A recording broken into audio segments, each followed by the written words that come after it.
Pasasing pinapasulyap-sulyap, nagpapapansin sa'yo. Umabot sa palitan ng mga mensahe, kilig na kilig ako. Kumusta, kain na, hello, magandang umaga.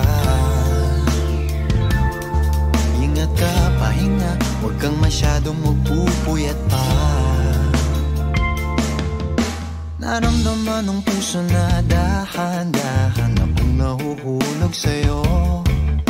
Sa kada araw natin na pag-uusap, meron nang